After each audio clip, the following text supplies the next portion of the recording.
राम राम शेतकरी बंधूंनो, स्वागत आहे तुमचं आपल्या ग्रेट शेतकरी यूट्यूब चॅनलवर। बघा शेतकरी मित्रांनो, आज 30 मार्च 2026 रोजच्या आजच्या आपण संपूर्ण महाराष्ट्रामधील तुरीचे बाजारभाव या व्हिडिओच्या माध्यमातून लाईव्ह स्वरूपात पाहणार आहोत। तत्पूर्वी आपण चॅनलवर नवीन असाल चॅनलला सबस्क्राईब करायला विसरू नका। चला तर शेतकरी मित्रांनो, आपण व्हिडिओला सविस्तररित्या सुरुवात करूया। बघा शेतकरी मित्रांनो, कृषी उत्पन्न बाजार समिती पैठण छत्रपती संभाजीनगर येथे अवकालेले 18 क्विंटल असे दर 7460 रुपये क्विंटल, सर्वसाधारण दर 7200 रुपये क्विंटल आता आहे लोकल तूर। आवश्यकता पुढे आहे सिल्लोड छत्रपती संभाजीनगर येथे अवकालेले 6 क्विंटल असे दर 7200 रुपये क्विंटल, सर्वसाधारण दर 7000 रुपये क्विंटल आता आहे लोकल तूर।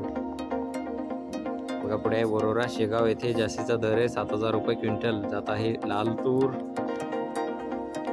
बघा तसे पुढील बाजार समिती भद्रावती येथे अवकालेले 10 क्विंटल असे दर आहे 6700 रुपये क्विंटल, आता आहे लाल तूर।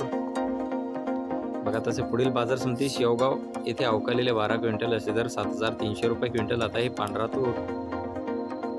बघा शेतकरी मित्रांनो, पुढे आहे लातूर बाजार समिती अवकालेले 1860 क्विंटल असे दर 8000 रुपये क्विंटल, सर्वसाधारण दर 7900 रुपये क्विंटल, आता आहे लाल तूर।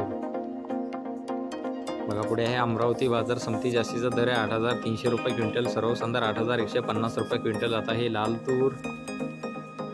बघा पुढे आहे धुळे बाजार समिती जास्तीचा दर आहे 7225 रुपये क्विंटल, सर्वसाधारण दर 6665 रुपये क्विंटल, आता आहे लाल तूर।